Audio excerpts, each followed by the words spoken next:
Science fiction is a speculative exercise. By speculating on possible futures, sci-fi expands the space of possibilities.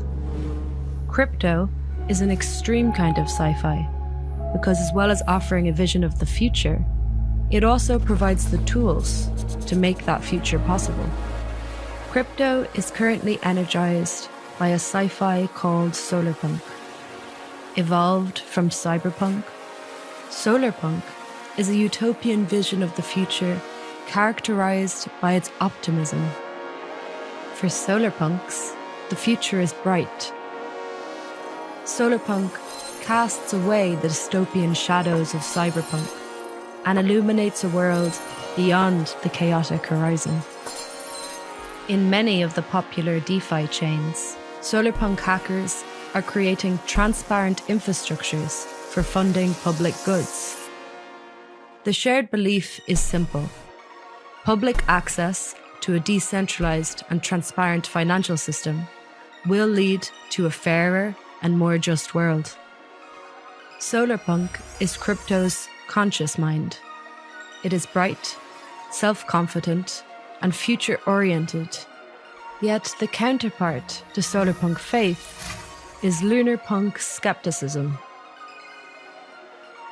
Lunar Punks are the solar shadow self. They are the unconscious of this cycle. While Solarpunks join DAOs, Lunar Punks prepare for war and build privacy-enhanced tooling to protect their communities.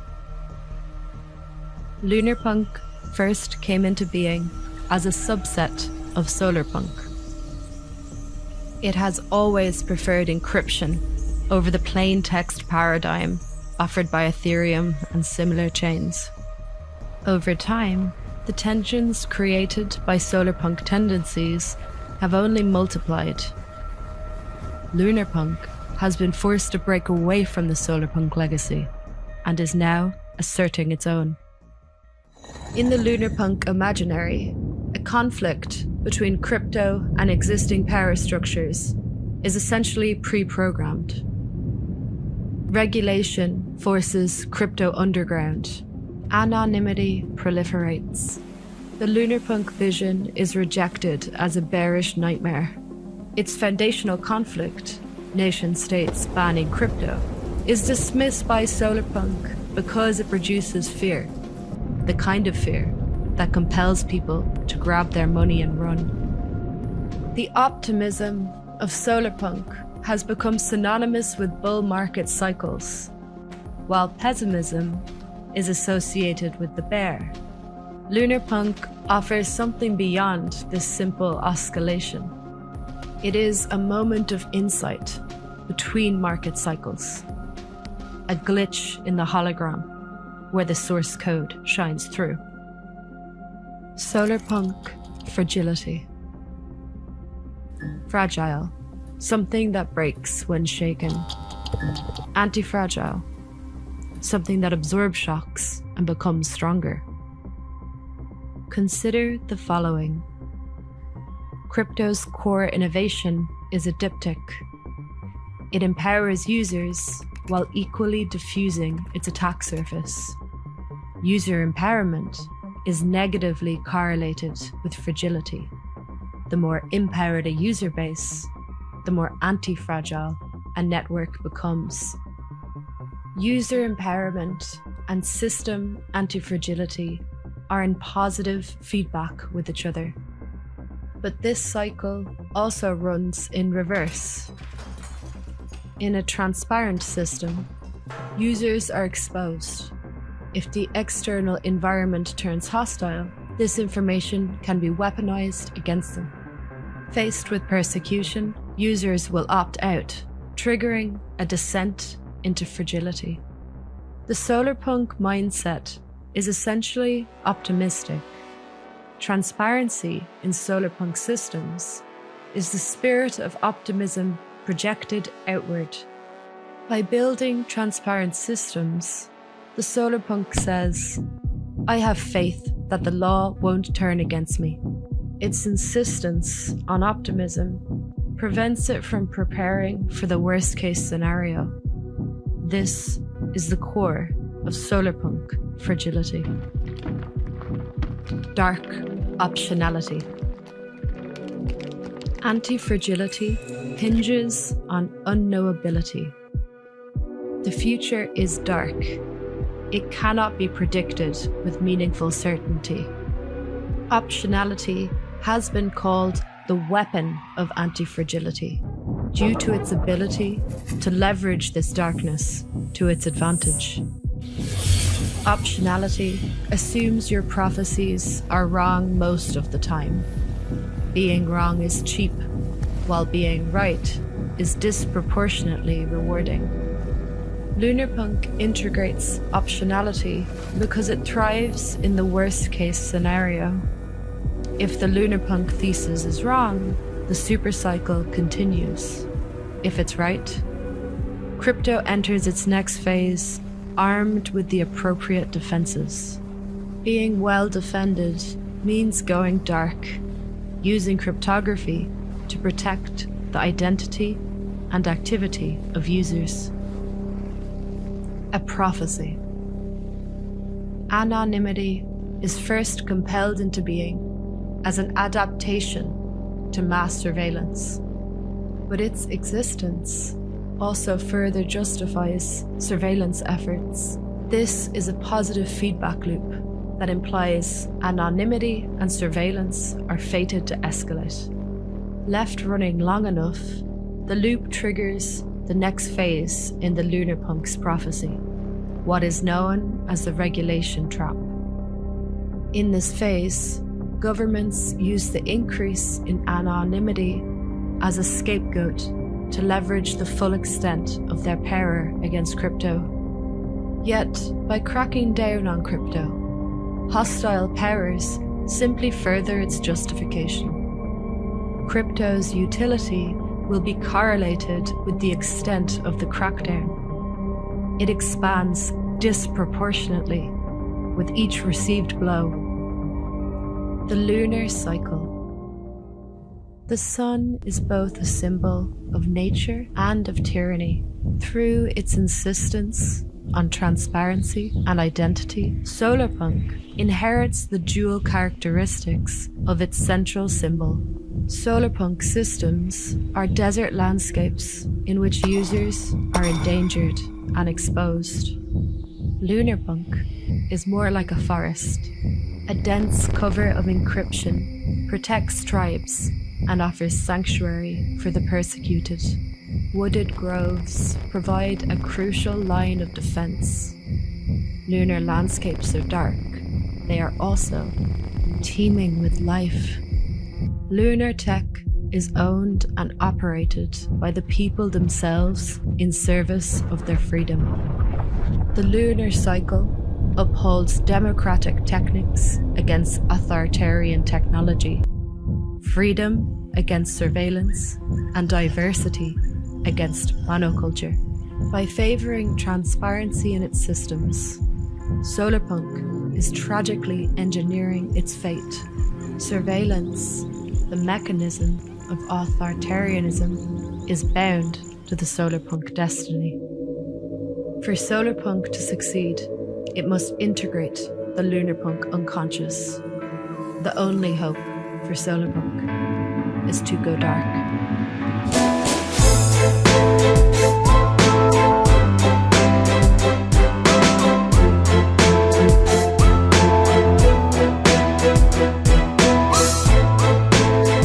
What up, Vigilantes?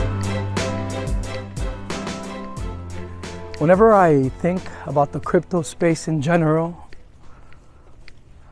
and I really contemplate about it, I can't help myself but to have my heart be full of love.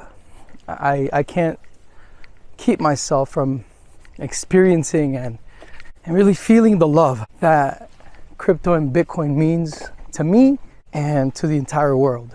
It's a love that comes from sacrifice and the greatest parts of who we are ourselves It's a love that gave rise to systems that are truly anti-fragile. And the most wonderful part of all of this is that these are systems that the more that they are attacked, the stronger they become. Bitcoin is anti-fragile.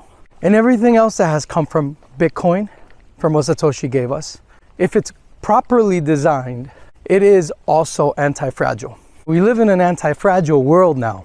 When I think about Bitcoin, I don't just think about one manifestation of the Bitcoin blockchain. In all sincerity, I think about all of crypto that has, in a sense, mutated itself to embrace different aspects of reality. One of my favorite rappers in crypto is Crypto Bear. And he has a line on his song. Maybe I'm gonna play it here, listen to it. 3 letter surveillance, treating them like gods. Told as a bundle, remixing my remix. Wanted more freedom from world acting clown. Real gon' float, the fake gonna drown. Shout out Satoshi, never cashing out. If Bitcoin established was the payment route. Wonder if Blockstream figured it out, or if the banking system had them all bought out. I've been on Reddit for wanting big blocks. When did the hackers start giving TED Talks? Scaling solutions, choosing to walk. When fees go up, the banks feel the love. Mining solutions, gatekeeper of sorts. Fractional reserve like the feds going short. Thought crypto was freedom from central control. Atomic sauce for freedom from the last resort. Taking it back to the day, this my Genesis black. This my Genesis black. I got banned on Reddit for wanting big blocks. When did the hackers start giving TED Talks? Interesting line, right? So for a lot of very smart, highly intelligent Bitcoiners in the early days, we had a dream. We still hold on to that dream. That Bitcoin and crypto is here to change the world and to empower the masses, to empower the less fortunate. We hold on to this because we see this as these technologies being fully embraced to be that which will give humanity freedom. Notice that in the song, Crypto Bear talks about the attack on big blocker ideas, meaning ideas that wanted to embrace the fullness of what Satoshi gave us of Bitcoin. And notice how the song is titled Monero Extremist. I'm a Monero extremist. All my boxes run Linux. Make crypto scary again. He speaks to a realization that Rose from Darkfi also makes in her beautiful ode to the crypto space, where she explains the juxtaposition and the dichotomy between Solarpunk and Lunar Punk, and shows us how Solarpunks are hopeful people. They hope in the system, they make deals with the system. They are the hackers that started giving TED Talks. After a whole segment, half of their brethren getting banned on Reddit for wanting big blocks, which is a contradiction in it of itself, because why would you as a crypto Bitcoin enthusiast care about the TED world and giving talks on TED, or getting cozied up with Silicon Valley and VCs and big tech? It makes no sense. What really is happening here, or what happened, is that a lot of Bitcoiners like myself in the early days, and I'm a rare breed because I'm out here talking to you about these things. All the guys like me went dark. I am, like, I guess, the quintessential solar punk that Rose would talk about, that I'm hopeful. Maybe I'm naive, but I hold on to a dream of these technologies being capable of truly changing the world for the better. Notice how a lot of these early Bitcoiners realized that the dream was not going to be allowed to exist on Bitcoin. And so they ran to privacy. Makes sense. If you are not allowed to play, if you're persecuted, censored, you adopt the first option, which is voice. This is a very libertarian principle. Voice. You voice your concern, then get banned on Reddit for wanting big blocks, and then you exit. Enter Nicholas von Saberhagen, the Satoshi of privacy, author of the Crypto Note white paper, which gave rise to Monero and the entire crypto world that is private by default. Like Rose says, while Solarpunks build DAOs, Lunarpunks prepare for war. This is where I disagree with Rose. I think the war is fought in the open market. I think the war is not really a war, but it's truly a paradise of enjoyment, and in that of sharing value with one another, by hacking the minds of humanity, of all human persons. So the greatest gifts that Satoshi gave us was not even a hack of economics or technology, but it was truly a hack. It was hacking the psychology of human beings. Human persons now know that they have an option, and they will always have the option to trade peacefully, to be interconnected with their peers in ways that they've never been interconnected before, and that they can be part of systems of voluntary exchange that cannot be censored. That we can have sound digital money, sound digital gold, sound digital cash, and that can never be taken away. So for a lot of us that have been in the space since the beginning, we are like the guys that push the boulders to pave the way for the future. And pushing and shoving in the expression of these technologies, we saw the rise of Ethereum, we saw the rise of BTC, we saw the emergence of Bitcoin Cash, of BSV, of Monero, of Darrow, of Polygon, Cardano, you name it. The entire space came to be. And we were very much in the trenches while being incentivized by profit, having a great time doing it. A few, not many, but I would say the brightest of all people in crypto knew of an end game known as Hyperbitcoinization, which in a way felt almost like a prophecy to be told, to be fulfilled. And it was an understanding of scaling, one where we could all unite in a meta complex of cryptocurrency voluntary exchange within one network. And it so turns out that this idea was the famous forbidden idea that Crypto Bear said he got banned on Reddit for.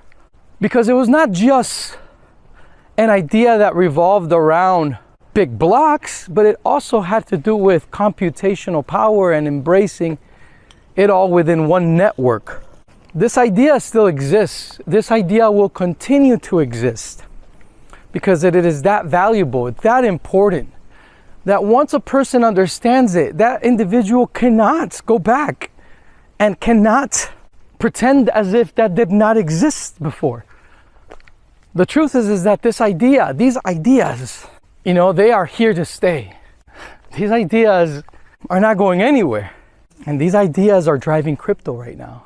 These ideas have permeated the brightest in crypto at this moment. Although they were the most persecuted of ideas, the brightest have embraced them. Since they were the most persecuted of ideas, they got the most hate and the most assault from those who did not want these ideas to take root in the world. Ideas that not only challenge banking, but also challenge big tech and control the manipulation of VC-funded entities that manipulate and control innovation. So these ideas still exist, and they're actually more promising than ever. Do you guys want to know why? It's all over everywhere in crypto. It's inevitable that this convergence was going to happen. I'll give you an example. Here, I'll actually give you an allegory. Imagine a human person that is able to see and live through the agricultural revolution, industrial revolution, and technological revolution all within their lifetime. Not many people like that. Well, there are people, there's young people, 19-year-old versions of myself right now, that are looking into the crypto space, and they see what happened in the fiat world, and they see how stupid and boomer and ugly it is, and they see the disruption and the beauty that we got from crypto, from Bitcoin, and they saw that their predecessors, we made that possible. That we created this whole new space, this whole new industry. And so they know that if disruption at that level was possible, they know that they themselves can partake in even greater disruption. You see, they don't come from a world that is binary, a world that questions, a world with fiat and crypto, and between fiat and Bitcoin, fiat and crypto. To them, it's a given. They were born into it. We were not. We were the guys paving the way. So we have almost like we have our worldview is very focused. But this younger generation comes in with a worldview that is very open and aware. And they see what we did. They see a Bitcoin world, a crypto world, living in juxtaposition to a fiat world, a stupid boomer world that they laugh at. And they already know it's possible because they saw our example. So having that example, what they're doing is now positioning themselves to disrupt the world even more. Deep down, they are big blockers.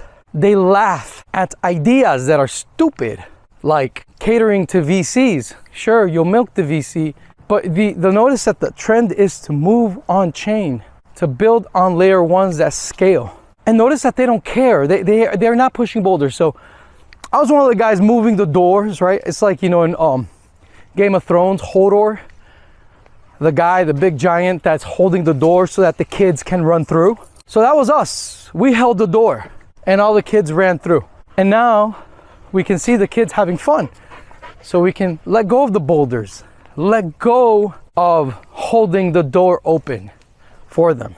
We can join the fun, have fun. When people look at the meme world, the NFT world, they find this stupid because they were conditioned to be serious and they were conditioned to seek validation in the boomer world.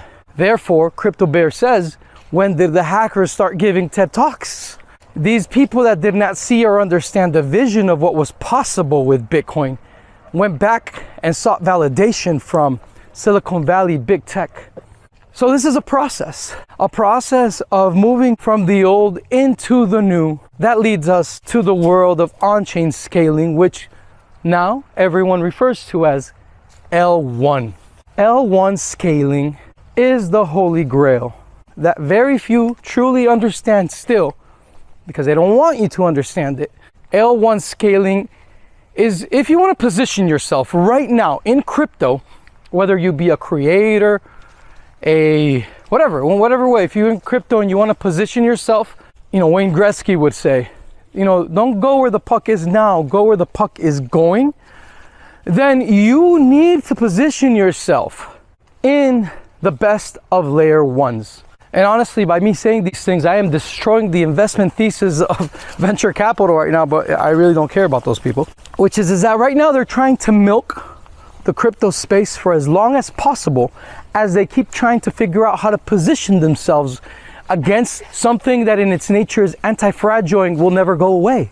Something that you can't regulate out of existence, because then they'll just go dark, or something that you can't really compete against because people want interconnectivity, decentralization, security through hash power. People want, the market wants interconnectivity, engaging and creation that is frictionless and permissionless. That's what people want. There is no way big tech or Silicon Valley can compete with this. The best thing that they can do is delay the inevitable that this reality brings into the world that they've been dominating, to the point that they can position themselves as best as possible to be part of it, really. This is what's going on. So in their milking process of this, they have to create a layered approach. In other words, a guided approach for the eventual emergence of what's inevitable. And this is what we call layered approaches to scaling. It comes from them. It is their way to mitigate the process of transformation that these technologies bring into the world. So that's where we're at. We're in that moment in time where these guys are in the process of manipulating and mitigating what's happening here. Don't ask me how I know this. I honestly think that it's because of my experience, and I taught myself how to think. While everyone in college was learning what to think, I taught myself how to think. I went to graduate school for philosophy. Deep down, I love philosophy because it teaches me how to think, how to see from the perspective of first principles. The inevitable reality is that layer one scaling is the future for the entire space, whether you be a single-purpose blockchain or a multi-purpose blockchain.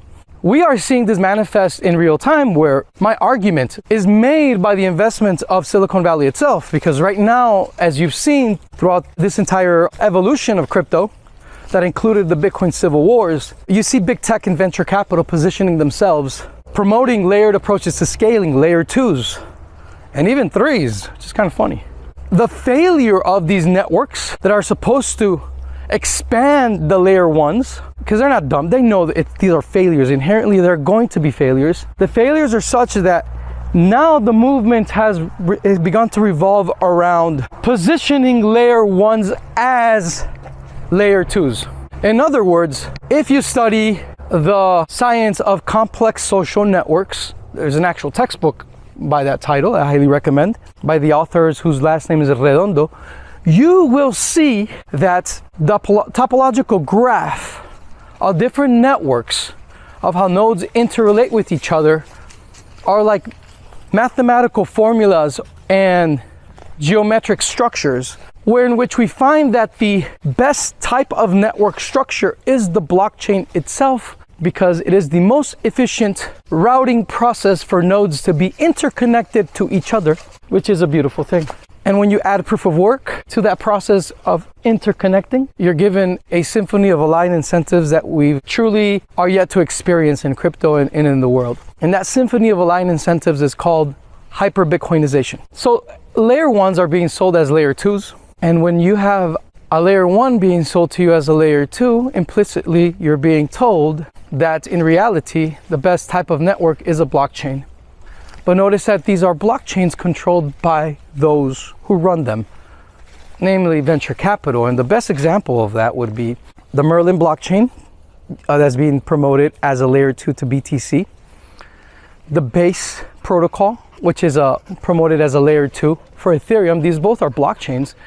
And Solana, which is also a venture capital initiative, which is, interestingly enough, it is the network promoted by Silicon Valley right now as the layer 1. So that's where we're at. We're in a world where Silicon Valley already is signaling to the importance of layer 1 scaling. There's another network that has been signaling from a grassroots perspective that layer 1 scaling is the way, and has been saying so since day one. It is a network that is holding fast to the Genesis block of Bitcoin. It is a network that has infiltrated all other networks in crypto with these ideas. It is the network that runs the understanding best and influences this understanding best on BTC via Ordinals, Dogecoin, Litecoin, and even Solana. It is the big blocker world of Bitcoin, which also influences Daro, the Daro blockchain, which is a private by default smart contract protocol, and it influences Solana. I know this because I've seen how ideas spoken within, let's call it the guerrilla groups, the renegades of Bitcoin, these ideas manifest themselves in the Base protocol in Solana all the time, Cardano all the time. Bitcoin is here to stay.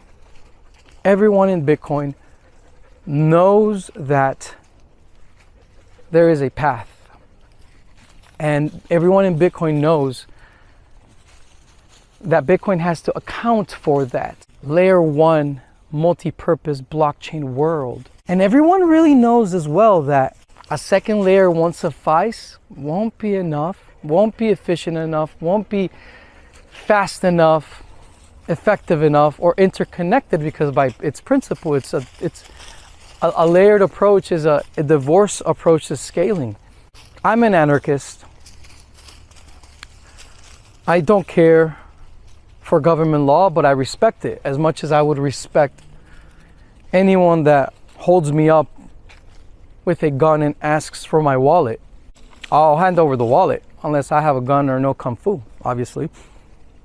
I usually stay away from bad neighborhoods and places of tyranny because that's just the intelligent thing to do. I want to live a peaceful life away from tyrants. So it doesn't matter to me what a judge in the UK says or doesn't say. As a big blocker, all I really care about is the technology itself, for all of the reasons that I have just explained, and all of the reasons that I think the layered approach world is a dead end, and layer 1 scaling is the only path forward for humanity. That to me is extremely obvious. As an outsider looking in to what happened to Craig Wright, whoever Satoshi is, or whenever Satoshi is to manifest himself, or anyone that was close to Satoshi that would ever be doxxed or come out into the light, will be crucified. I know that since day one. It's obvious.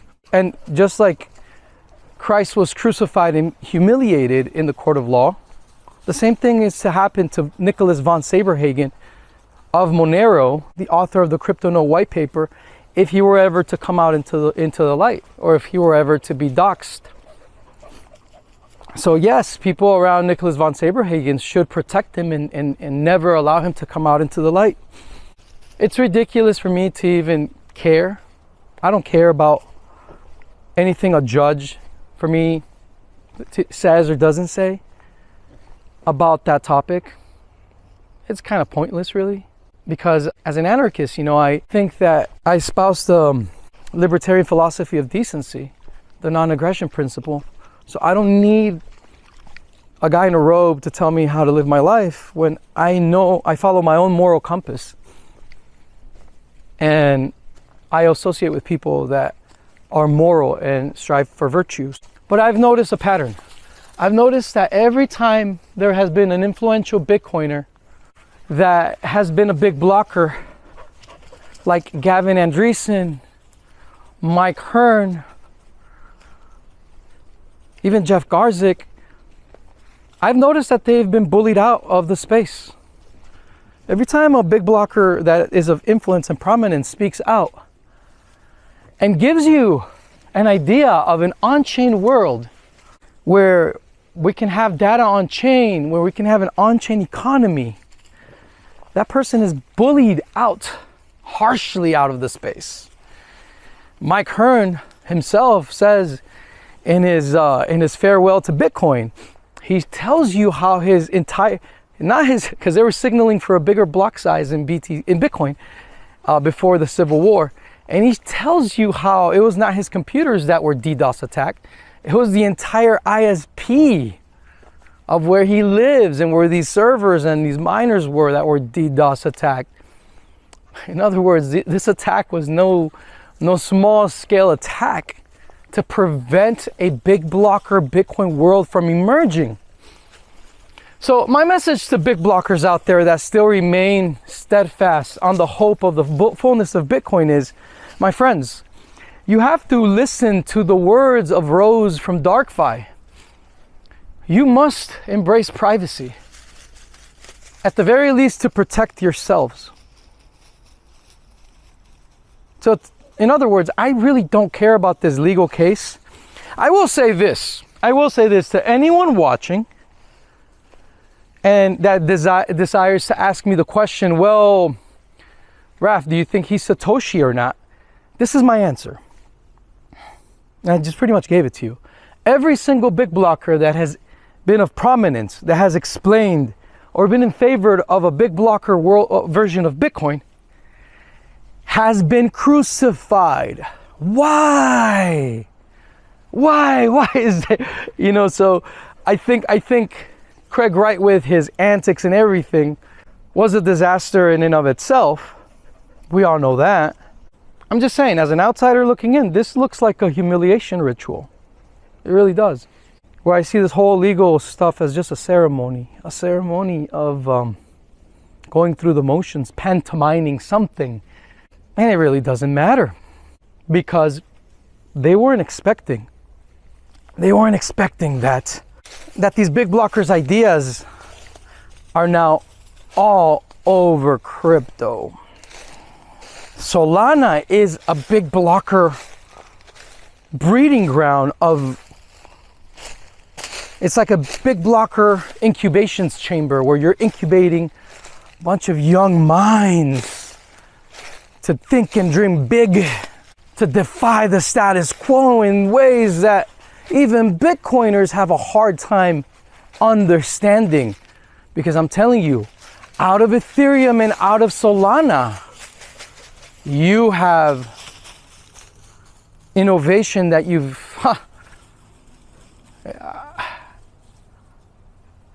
Like, I am in awe. You know, I had a very beautiful moment meeting some of the top creators of Ethereum and Solana.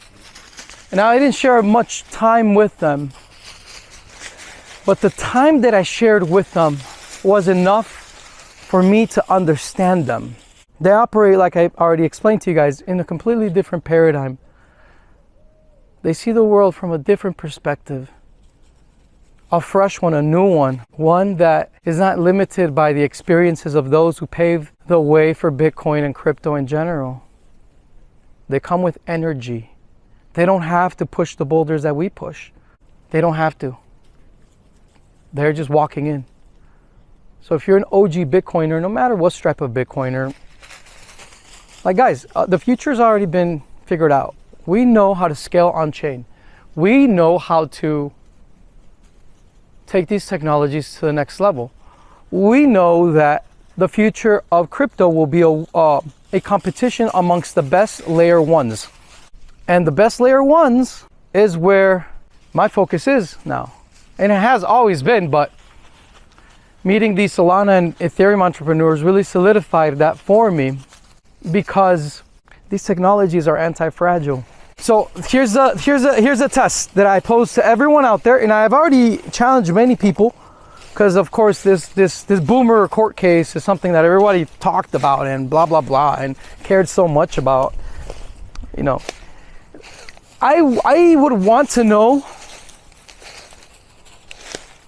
of any Bitcoiner, early Bitcoiner, that expressed and understood Bitcoin in the big blocker way, as good as Mike Hearn, Jeff Garzik, Gavin Andreessen, and Craig Wright. I want you guys to find me someone else out there and know that those are like the top heavy hitters of really explaining the fullness of Bitcoin.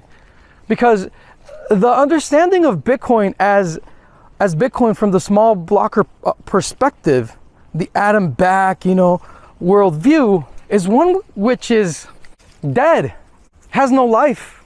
Their life support is BlackRock. Like, it just doesn't make any sense to me, because big blockers, you know, went into BTC, created Ordinals, and the narrative of a layered approach to scaling was, in less than a year, turned around. And everyone in BTC can't think of having a BTC world without Ordinals.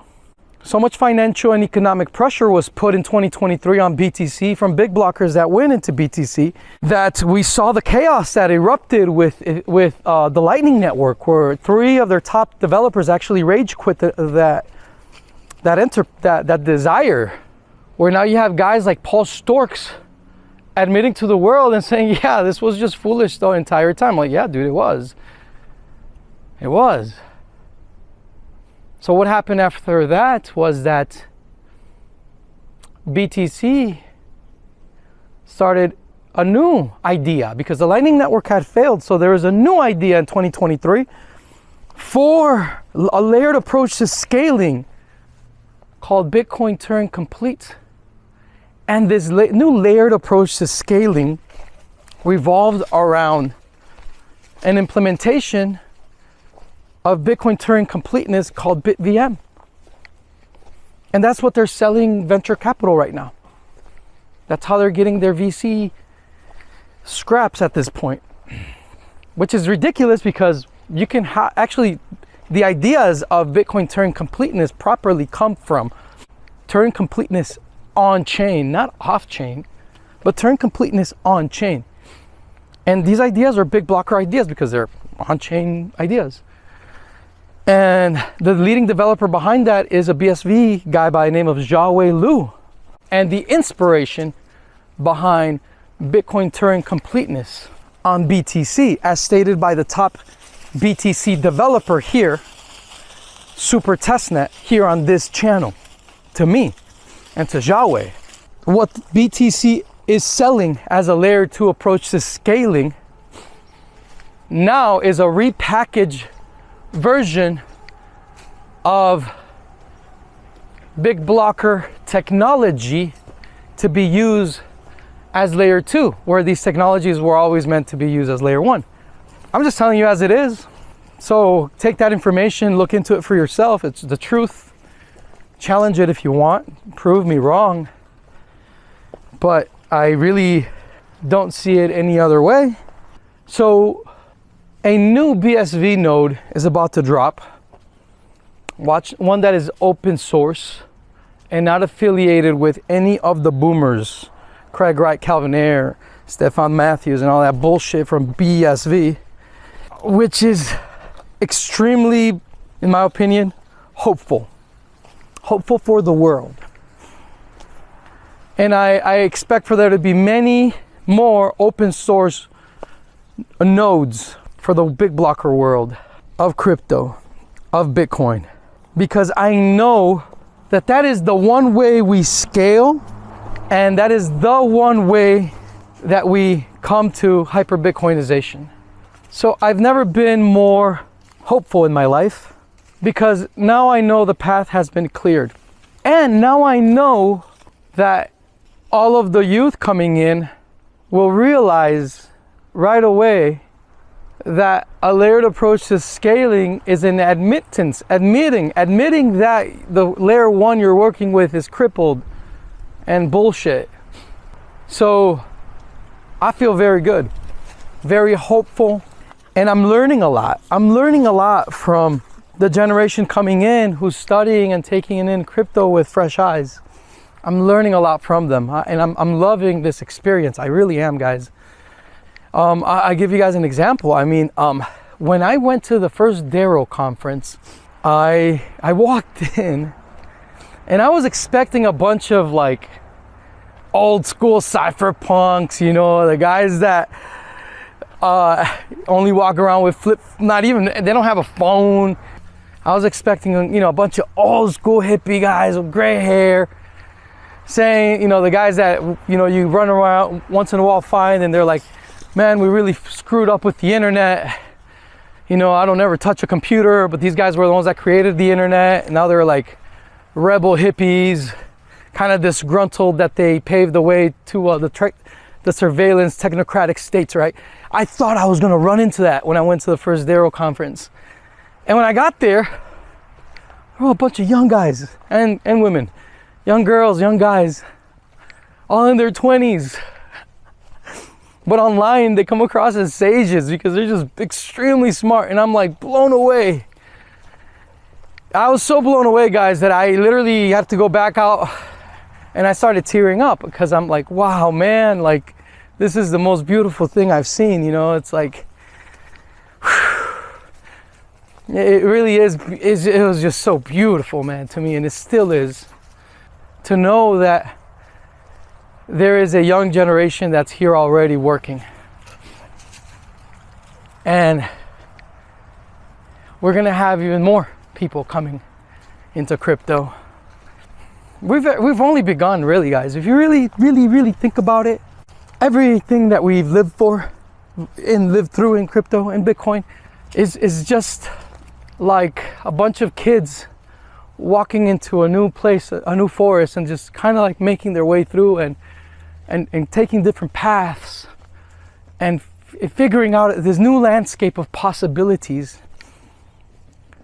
So this new generation has a clear snapshot of reality, that like where they see the boomer world, they see how stupid it is, how dumb it is, and they also see the magnificence of crypto as a playground for them, and they acknowledge what has happened in the history of crypto, of Bitcoin, but they're not bothered by it because they don't hold any of that baggage like a lot of the older people do. So everybody in crypto right now, if you are an OG in crypto, if you've been building, if you've been working, if you've been investing, I invite you to take a deep breath.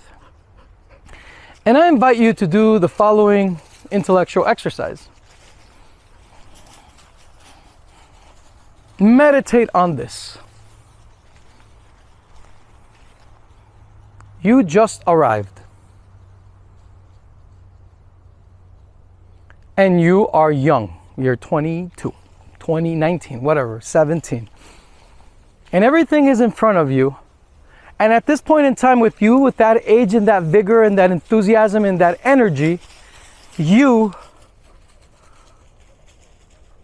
come up to speed with the same level of knowledge and understanding of crypto that you have right now. But you don't have any of the baggage, the history, the bullshit. What would you do?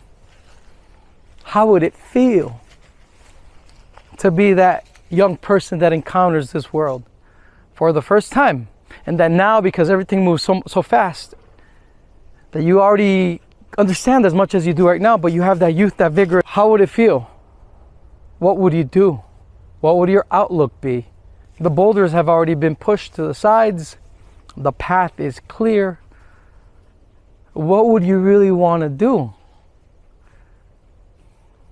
I didn't come into Bitcoin to fight a block size war. I didn't come into Bitcoin to go through all the bullshit of having to explain people what I saw so clearly. I did not come into Bitcoin for that. It just happened that I had to realize, like, wow, most of the world hasn't understood it the way I do. And therefore I must educate, which I have done. But the truth is that everyone coming into crypto now doesn't have to go through any of that. Because now it's a given. It's a given. It's a given that we all agree on, no matter where you fall. We all agree that there is Turing completeness to Bitcoin. That the best of blockchains scale on-chain, whatever their purpose may be, whether they be multi-purpose or single-purpose blockchain. So there is a consensus of all of us gravitating to what is actually big blocker ideas. And I don't mean to say that in a way to rub it in any way, but I mean to say that in a way to highlight that the most persecuted of ideas in crypto, for some reason, they were the most persecuted of ideas.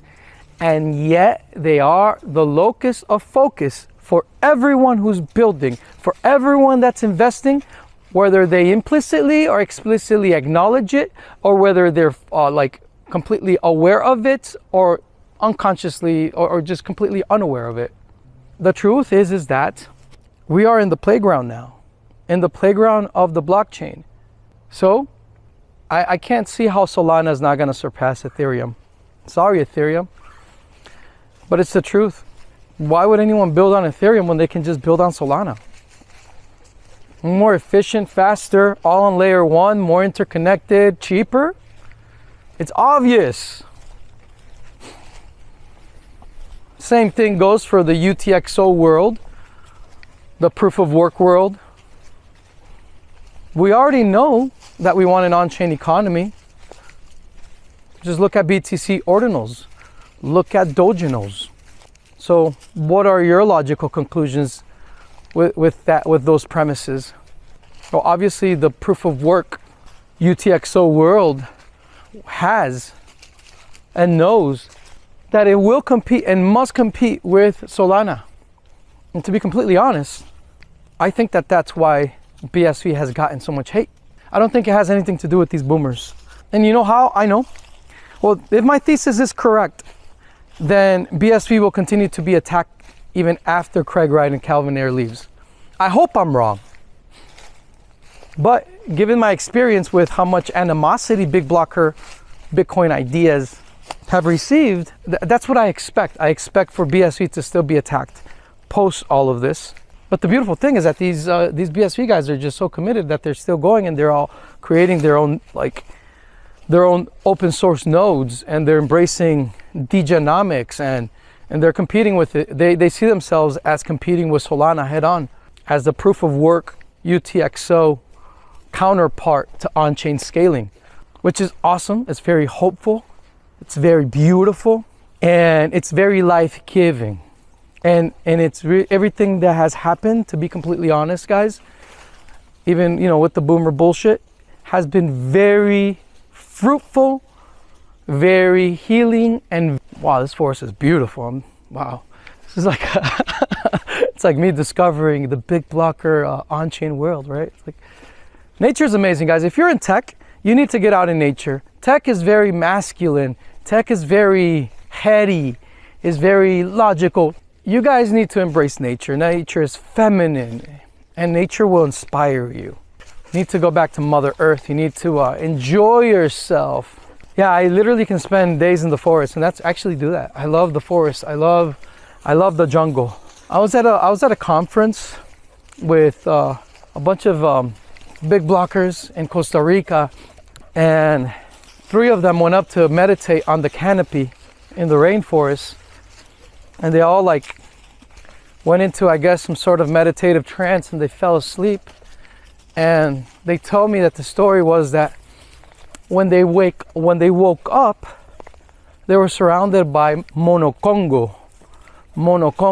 Some people, I think, in the English world, they call them howler monkeys, but those things are not monkeys. They're gorillas. They're giants. They're pretty big. They're like human size. And they were surrounded by them. So I guess they were meditating with the monkeys. Yeah. You guys got to get out into nature. Here, I'll give you another one. There's a very beautiful woman who comes to Anarchapulco, and she's one of my heroes, and her name is Becca Tizani. Becca Tizani wrote the book Venus and Her Lover. Her findings have been suppressed, as all good ideas are. And so I highly recommend for you guys to read her book. Great person. And she's the one that told me, Raph, you gotta tell all the tech people to get back to nature. Get back to nature. So, you know, I always keep this in mind. So one day late at night after a conference, we're in the beach, and I'm with a Monero developer who's an expert in Tor and in like everything, you know, privacy. And I have a Bitcoin developer with me. And we've been for a whole week on this beach. And I asked the guys, hey, have you guys gone into the water the whole time you've been here? And they're so in their head because all they do is, you know, they love what they do, right? And they're like, no, we haven't gone into the beach. And it's like midnight, so it's beautiful full moon. So it feels like it's bright, you know. And I say, why don't y'all jump in? Let's all jump in. So wow, boom. We're all wearing bathing, we're on our swim trunks because, you know, we're in the beach. We all just jump in. And I'm there with the Bitcoin guy chilling, shooting the shit. And as a proper Monero guy, the Monero dev goes deep in the ocean, like deep, like, you know, like those Monero guys are deep, right? They're deep in the ocean. And I'm like, oh shit.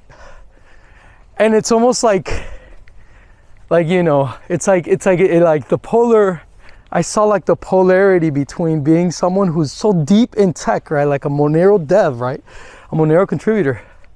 That when he goes into nature, he like goes deep into it. So we were swimming there like for 2 hours, dude. We came out and it was just the look on their faces, right? It was very beautiful, right? To see them refresh and ground themselves.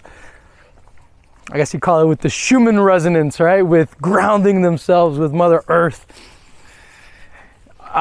It's just beautiful, man. That's like one of the best things in the world is to see people connect with nature. It really is. You guys need to get away from the technocratic police state. Everybody does. It starts by just going to nature, guys. Just go into nature and spend the whole day by yourself in nature. It's not hard. Look, I'm doing it right now. Just go into nature, guys. Take off your feet and ground. Ground.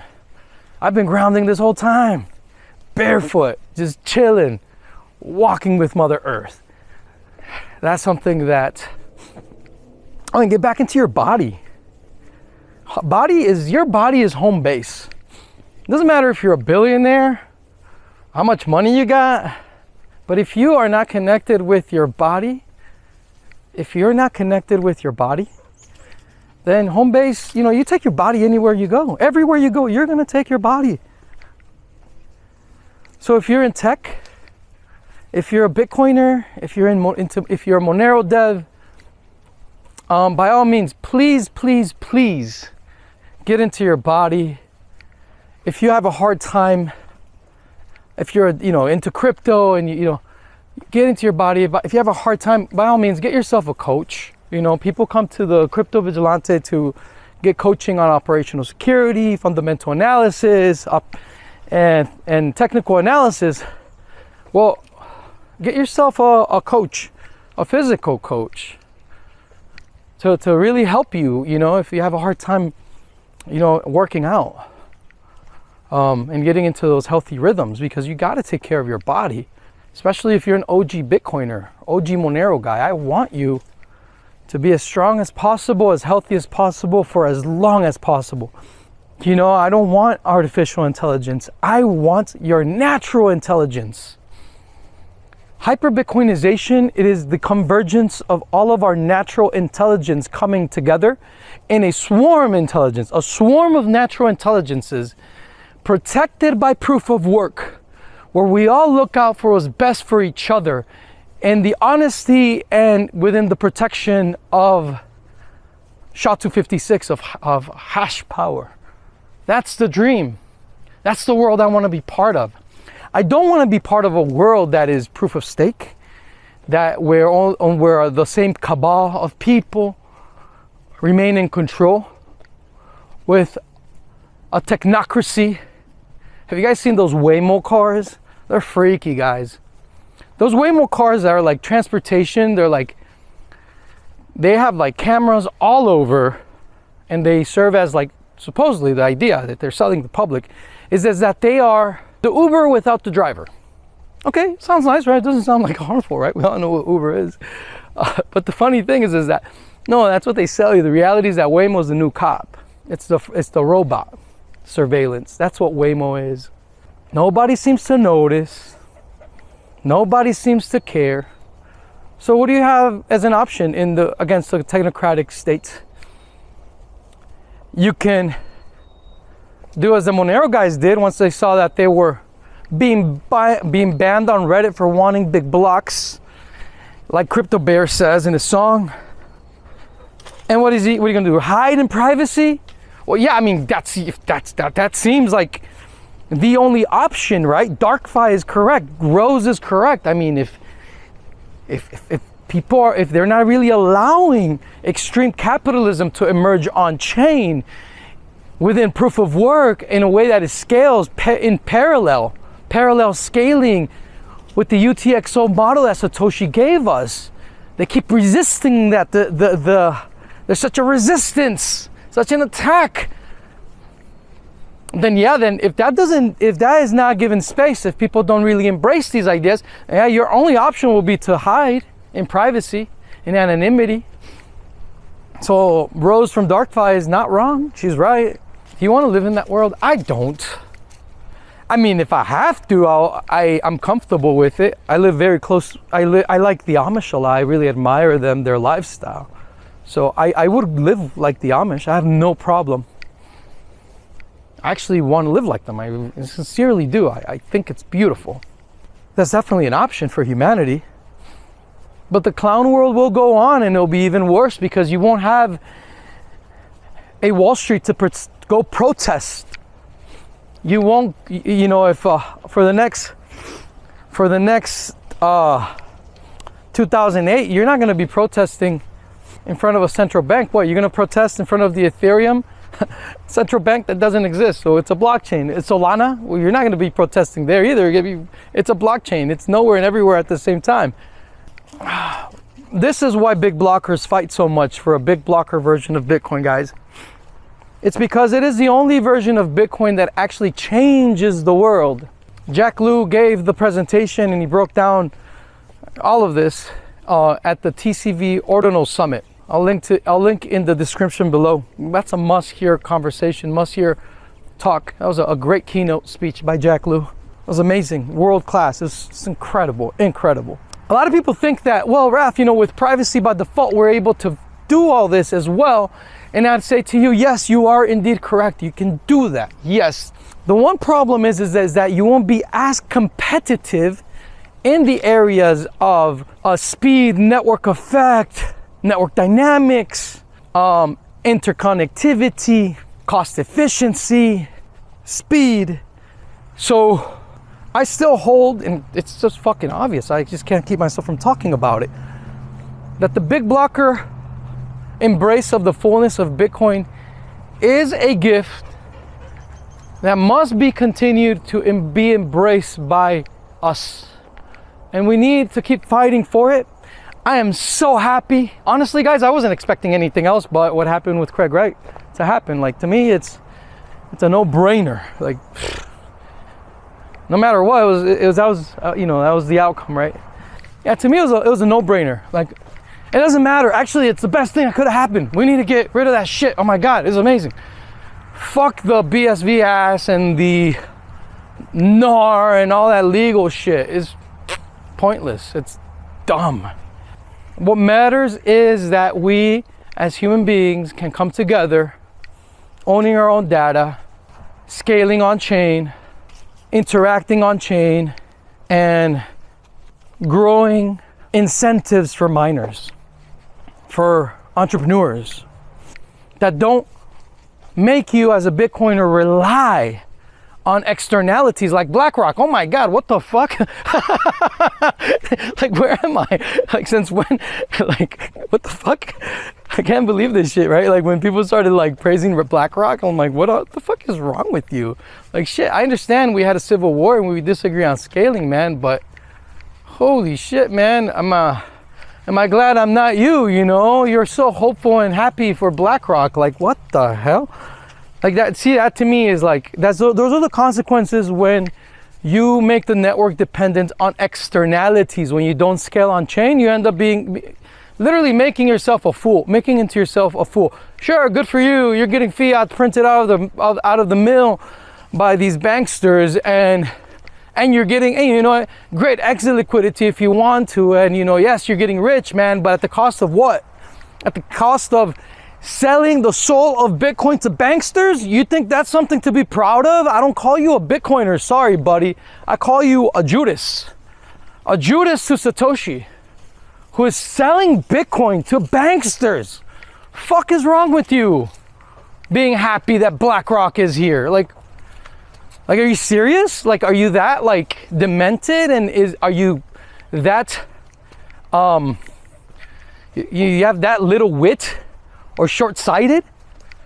Because it tells me that you gave up on the world. It tells me that you're just enjoying the decline, as some people would say. It tells me that you don't have the moral fortitude to stand up against tyrants. It tells me that you have taken the blue pill. Like the bald guy from the Matrix is enjoying the steak. Well, have fun with your fucking steak. Because I love hunting for my own steak. I don't need to be fed by the Matrix like you guys. I'm an independent man who is free, and I've embraced my freedom. I wouldn't want to be living with your soul if you are someone who sold Bitcoin out to the banksters, because it just shows that you never really understood Bitcoin, or it just showed that, yeah, you definitely never understood it. If you did, and you sold Bitcoin out for the stake in the Matrix, then holy shit, bro. Like, I don't know, man. There's nothing more beautiful in life than to have a clear conscience and to have the levity of grace. At the end of the day, I don't really care. Like, good for you. I just wouldn't do that. I'm just overall very in love, and I mean, not just in love, I'm profoundly in love with Bitcoin and crypto and the space in general. Because, like, how naive would someone have to be, right, to think that Bitcoin was going to be embraced by big tech with open arms, by Silicon Valley with open arms, by the banks like BlackRock with open arms, by the boomer corporate world like MicroStrategy with open arms. Like, really, dude? You're that fucking dumb?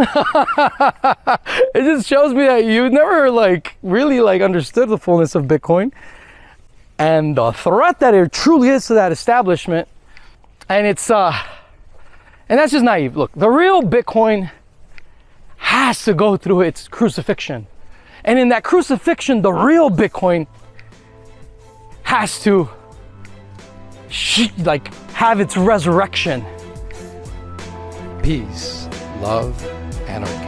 Now we are dealing with a possible world war. Some will say we are already in a world war. My condolences and prayers go out to everyone suffering under tyranny. It really sucks. I'm really sorry. But it seems as if people are starting to wake up regarding crypto more and more each day. And so it's in the description right here to read, where we give our secret sauce and what we teach our subscribers, because things are just that bad. You know, everyone needs this information. People need to know about sound cryptocurrencies that are actually private by default, and to know how to properly use crypto.